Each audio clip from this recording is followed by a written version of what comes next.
Everyone, and thanks for joining us for News 5 at 4. I'm Allison Zimmerman. And I'm Diane Derby. It's been nearly a year and a half since supporters of former President Trump stormed the U.S. Capitol. And tonight, the January 6th committee reveals its findings. Let's look back at what happened at the U.S. Capitol. The riot caused over $1 million worth of damage, put lawmakers in danger, and led to the death of at least 5 people. Rioters looted offices, including the office of House Speaker Nancy Pelosi.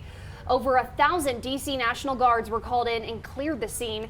Nearly 900 Americans were charged by the Justice Department for being involved that day. Tonight, the first public hearing of the January 6th committee will take place in Washington. The group was formed last summer after the attack at the Capitol while Congress was trying to certify the 2020 election results. Our Joe St. George is on Capitol Hill with what you can expect tonight and if we'll learn anything new. Does this wall mean anything to you? Probably not. Why would it? But history certainly remembers this wall. After all, men and women from around the country climbed it so they could try and enter the Capitol and prevent the presidency of Joe Biden. That was back on January 6, 2021. And while you may have moved on from that day, a committee here in Washington hasn't. For the past 10 months, they've been investigating January 6th, and tonight they'll begin to report their findings to the public. So what can you expect in this hearing? By now, the photos and the videos all somewhat look the same, but the committee is promising to release previously unseen material that documents just how terrifying that day was for so many. The previous president of ABC News has been hired to help produce the made-for-television primetime event.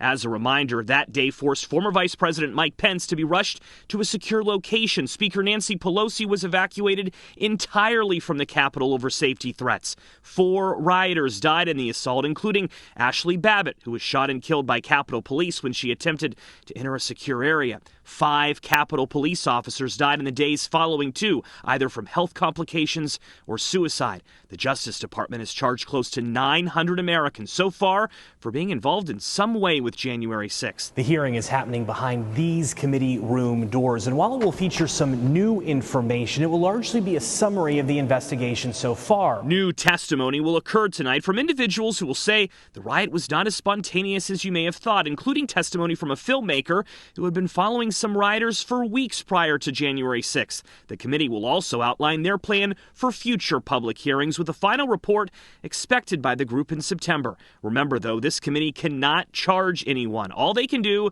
is refer individuals to the Justice Department for possible prosecution. The committee has conducted over 1,000 interviews over the course of the last 10 months, including with some members of former President Trump's family. Some of that was videotaped and could be played this evening. Don't forget, though, that many conservatives believe the committee's investigation has become too partisan. There are only 2 Republicans on the committee, and both voted to impeach former President Trump. Republican leader Kevin McCarthy has said the committee is simply going after political foes. Republican Congresswoman Elise Stefanik of New York has called their work illegitimate, and some conservative media outlets have decided to not broadcast the hearing tonight as a result.